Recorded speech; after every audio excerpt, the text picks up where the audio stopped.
Hello friends, study point आंसू में आप सबका स्वागत है। आज हम राजस्थान की आर्थिक योजनाएं भाग 3 लेके आए। जैसा कि हमने भाग 1 और भाग 2 की चर्चा कर चुके हैं, इसी तरह हम भाग 3 भी लेके आए जो आपके लिए एग्जाम की दृष्टि से महत्वपूर्ण योजनाएं हैं। तो इसके बारे में हम चर्चा करेंगे आज। दीनदयाल अंत्योदय उपाध्याय योजना। दीनदयाल अंत्योदय उपाध्याय योजना की शुरुआत कब हुई? 21 मिशन के तहत ये योजनाएं चलाई जा रही है।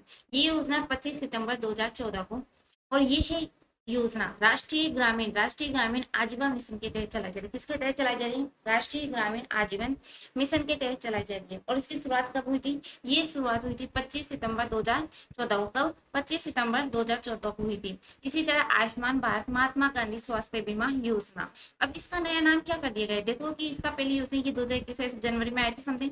तो अब यहाँ पर इसका नया नाम आपको ये योजना बता दी गई है पहले ही। अब इसका नया नाम क्या कर दिया इस योजना का? मुख्यमंत्री चिरंजीवी योजना। कौन सी योजना? मुख्यमंत्री चिरंजीवी योजना। अब ये मुख्यमंत्री चिरंजीवी योजना, जिसका एक नाम था पहले भामाशाह बीमा योजना, जो किसकी योजना थी? ये राज्य सरकार की योजना थी। इसी तरह आयुष्मान भारत मुख्यमंत्री स्वास्थ्य बीमा योजना, ये किसकी योजना थी? केंद्र सरकार की योजना थी। तो इन दोनों को मिलाकर कौन सी योजना कर दिया गया है? मुख्यमंत्री चिरंजीवी योजना। जो वर्तमान में कौन सी योजना चल रही है? मुख्यमंत्री चिरंजीवी योजना। अब इसकी शुरुआत हुई थी 20 सितंबर 2021 को। कब हुई थी? 20 सितंबर 2021 को। याद कर लेना ये योजना किस के अकॉर्डिंग चलाई जा रही है कि ये योजना Rajasthan state health insurance agency और न्यू इंडिया इंश्योरेंस कंपनी, इनके द्वारा ये योजना संचालित है। इनके द्वारा ये योजना चलाई जा रही है। अब नेक्स्ट योजना हमारी इंदिरा महिला शक्ति निधि योजना। कौन सी योजना? इंदिरा इंदिरा महिला शक्ति निधि योजना। बहुत ही मोस्ट है, एग्जाम की दृष्टि से बहुत ही मोस्ट है, तो आप ये योजना देख ही लेना अच्छी तरह से। तो इसकी शुरुआत कब हुई थी? इसकी शुरुआत हुई थी 18 दिसंबर 2019 को। कब हुई थी? 18 दिसंबर 2019 को हुई थी। ये 2000 करोड़ रुपए की प्रतिवर्ष खर्च किए जाएंगे। इस योजना के तहत कितने रुपए खर्च किए जाएंगे? 2000 करोड़ रुपए खर्च किए जाएंगे। और ये योजना कुल कितनी योजनाएं चलाई जा रही है? इस योजना के तहत 5 योजनाएं शुरू की गई है जो निम्न प्रकार की, हम इसके बारे में चर्चा करेंगे। इंदिरा महिला शक्ति निधि योजना।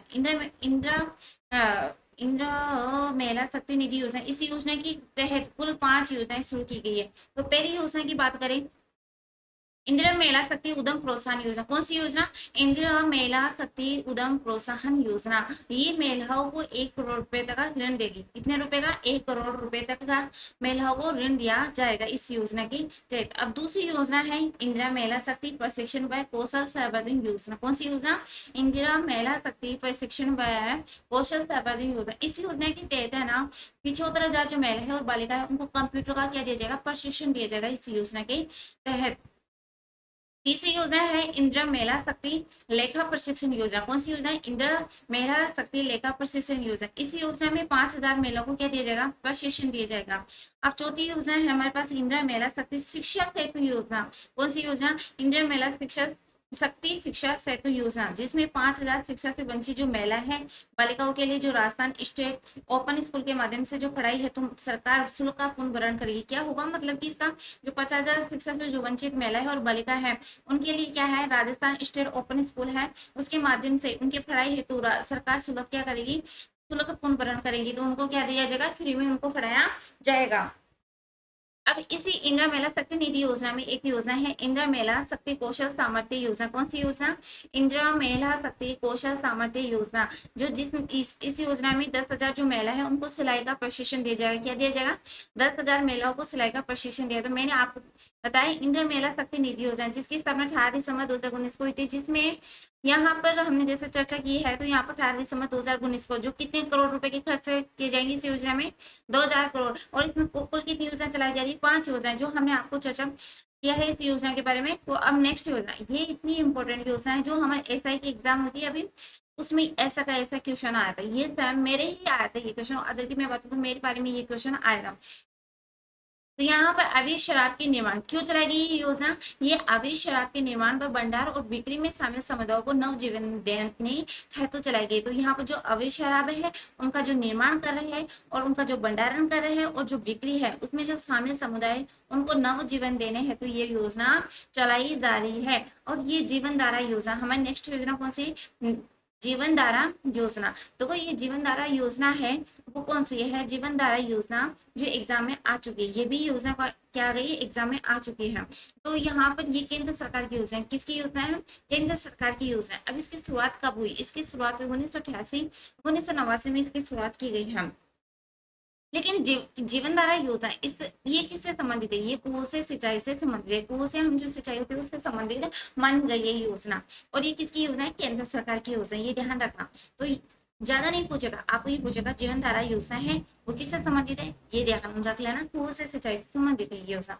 लेकिन ये किस गरीबी रेखा के गरीबी रेखा के नीचे रहने वाले जो छोटे और सीमांत किसान हैं उनके लिए है। जो एससी और एसटी मतलब अनुसूचित जाति और अनुसूचित जनजाति के लोगों व बंधु मजदूर है तो कुओं से सिंचाई उपलब्ध कराना इसका मुख्य उद्देश्य रखा गया है इस योजना में। लेकिन इस योजना का संचालन कौन करता है? देखो इस योजना का संचालन है वो राष्ट्रीय ग्रामीण रोजगार कार्यक्रम पर ग्रामीण भूमिहीन हेतु रोजगार कार्यक्रम के अंतर्गत ये मतलब ये कौन कर रहा है? ये राष्ट्रीय ग्रामीण जो रोजगार कार्यक्रम और ग्रामीण भूमिहीन हेतु है ना, उनको रोजगार कार्यक्रम हेतु ये योजना का संचालन किया जा रहा है। अब नेक्स्ट योजना की बात करें, प्रधानमंत्री मातृत्व वंदना योजना। यहाँ सॉरी प्रधानमंत्री मातृ वंदना योजना। अब इसका नाम क्या कर दिया गया है? इसका नया नाम कर दिया है प्रधानमंत्री मातृत्व योजना। कौन सी योजना? प्रधानमंत्री मातृत्व योजना कर दिया गया है। लेकिन मैं आपको बताऊं इसकी शुरुआत कब की गई? 1 जनवरी 2017 से। कहा कब की गई है? 1 जनवरी 2017 से। ये किसके अधीन आती है योजना? महिला व बाल विकास मंत्रालय के अधीन आती है। किसके अधीन आती है? महिला व बाल विकास मंत्रालय के अधीन आती है। जब इस योजना में कुछ शर्तें हैं, देखो ये शर्तें हैं। जो पहली संतान को स्तनपान कराने वाली जो माताएं होती है, जो यहाँ पर पहली संतान होती है उसका स्तनपान कराती है जो माताएं, उसे 5,000 रुपए देंगी। जो शर्तों में दिया जाएगा, यदि गर्भावस्था होती है मतलब कि वो माँ बनती है तो उसे 1,000 रुपए दिया जाएगा। और गर्भ अवस्था के बाद में यदि गर्भवती महिला क्या करती है? जांच कराने जाती है प्रसव से पहले तो उसे 2,000 रुपए दिए जाएंगे। और बच्चे के जन्म के बाद भी 2,000 रुपए दिए जाएंगे। इस तरह से उसे कुल मिलाकर कितने? 5,000 रुपए दिए जाएंगे। तो कब दिए जाएंगे? एक तो उसका गर्भावस्था मतलब वो माँ बनती है तो उसे 1,000 रुपए दे देंगे। और माँ बनने के बाद में यदि वो गर्भ अवस्था के बाद ये गर्भवती यहाँ प्रसव से पहले क्या करती है? जांच करवाती है तो उसे 2,000 रुपए दिए जाएंगे। और बच्चे के जन्म के बाद में कुल कितने रुपए दिए जाएंगे? 2,000 रुपए दिए जाएंगे। अब यहाँ पर नेक्स्ट अपनी योजना है वो है एम सैंड नीति। कौन सी नीति? एम सैंड नीति। ये भी एग्जाम में आ गई। देखो मैं आपको झूठ नहीं बोलूंगी, जो एग्जाम में आ चुकी है और आने वाली है मेरे को झूठ बोलने से क्या मिलेगा? कुछ नहीं मिलेगा। मैं चाहती हूँ कि आपको भी ये योजना पढ़ लो, आपके क्या पता कौन सी एग्जाम में काम आ जाए। तो एम सैंड नीति 2021 ये योजना आ चुकी है एसआई एग्जाम, क्योंकि ये योजना सारी SI Rajasthan police in exam में ऐसे के ऐसे आ गई। अभी वीडियो मेंस एग्जाम में ये सभी योजनाएं आ चुकी है। तो ये बहुत ही इंपॉर्टेंट योजना है। जैसे माइनिंग क्षेत्रों में सवानों से निकलने वाली मतलब माइनिंग क्षेत्र होते हैं उनमें सवान से निकलने वाली अपशिष्ट की समस्या का समाधान करने के लिए एम सैंड नीति अपनाई गई है। अब नेक्स्ट योजना हमारे पास कुसुम योजना। कौन सी योजना? कुसुम योजना।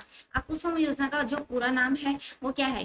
पूरा नाम है किसान ऊर्जा सुरक्षा उत्थान मिशन। कौन सी? किसान ऊर्जा सुरक्षा उत्थान मिशन। अब ये किसानों के लिए क्या करेगा? सोलर पंप उपलब्ध कराएगा और ग्रिड से जुड़े और सौर ऊर्जा संयंत्र स्थापित करने के लिए ये योजना स्थापित की गई। क्यों? किसानों के लिए सोलर पंप और ग्रिड से जुड़े जो सौर ऊर्जा संयंत्र उनको स्थापित करने के लिए ये योजना शुरू की गई है। अब यहाँ पर बात करते हैं और यहाँ पर ये योजना कब शुरू की गई? 19 फरवरी 2016 को। कब की गई है? 19 फरवरी 2016 को। लेकिन इसमें देखो कुछ शर्तें होती है। केंद्र व राज्य सरकार कितना देगी इसमें लोन? 60% देगी। बैंक कितने? 20% लोन देगा। और बाकी का जो 20% है या 10% है अभी इसे चेंज कर दिया गया है। तो यहाँ पर जो स्वयं किसान होगा वो 10% की लागत वहन करेगा।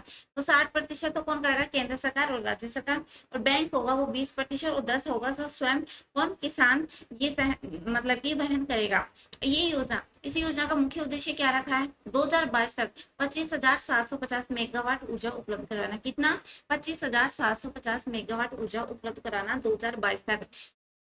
इसका जो कुसुम योजना का जो पहला संयंत्र है सबसे पहले कहाँ खोला गया है? बालोजियास जयपुर में। कहाँ पर? बालोजियास जयपुर में खोला गया है। तो आपने देखा कि ये किसके लिए स्थापित की गई योजना? किसानों के लिए सोलर पंप और गियर से जुड़े जो संयंत्र है सौर उनको स्थापित करने के लिए ये योजना शुरू की गई है। इसी तरह नेक्स्ट योजना की बात करते हैं, मुख्यमंत्री विशेष योग्यजन स्वरोजगार योजना। कौन सी योजना? मुख्यमंत्री विशेष योग्यजन स्वरोजगार योजना। तो यहाँ पर इसका क्या है? इसी में कौन सी शर्तें रखी है वो देखते हैं। तो विशेष योग्यजन व परिवारों की आय यदि वार्षिक आय कितनी है? 2 लाख है तो उन्हें 5 लाख तक का ऋण दिया जाएगा। कितना? 5 लाख तक का ऋण निर्धारित किया गया है इस योजना के तहत। यदि ऋण का 50% या 50,000 दोनों में से जो कोई भी राशि अनुदानित है, दानित है, वो ही होगी। इसमें क्या होगा, जो इसमें जिसमें या योग्यजन या परिवार है उनकी आय कितनी है, 2 लाख है, उन्हें क्या दिया जाएगा, 5 लाख तक ऋण उपलब्ध करवाया जाएगा। और इसमें जो भी मतलब कि 50% जो ऋण का जो 50% या 50,000 रुपए दोनों में से कोई भी राशि है वो अनुदानित है, वो ही क्या होगी, उपलब्ध होगी। उत्सव भोज योजना, ये भी मोस्ट योजना है। ये योजना केंद्र सरकार की योजना है। किसकी है, केंद्र सरकार की योजना है। ये मिड डे मील योजना में चल रही है। कौन किस योजना में चल रही है, ये मिड डे मील योजना में चल रही है। यहाँ पर शुरुआत कब हुई, 15 अगस्त 1995, 15 अगस्त 1995 ये योजना चलाई गई है। लेकिन ये लागू कब हुई, 2004 में। कब हुई, 2004 में हुई है। और शुरुआत हुई थी 15 अगस्त 1995 में। तो ये इसका मुख्य उद्देश्य किस कार्यक्रम से ये संबंधित होती है, देखो ये मध्याह्न जो भोजन उपलब्ध करवाया जाता है उससे संबंधित मानी गई है। ये जन्मदिन, विवाह वर्षगांठ के उत्सव पर और यहाँ पर पूर्ण भोजन, यहाँ मिठाई, कच्चा माल, उपकरण, बर्तन आदि उपलब्ध करवाया जाएगा इस योजना के तहत। इस तरह से मैंने आपको कुछ इंपॉर्टेंट योजना बताई इस भाग 3 में। तो इसी तरह भाग 4 लेकर आएंगे जो आपको इंपॉर्टेंट योजना बताएगी। यदि आपको मेरी योजना या योजना से संबंधित आपको ये वीडियो पसंद आया तो लाइक शेयर कमेंट और सब्सक्राइब कीजिए।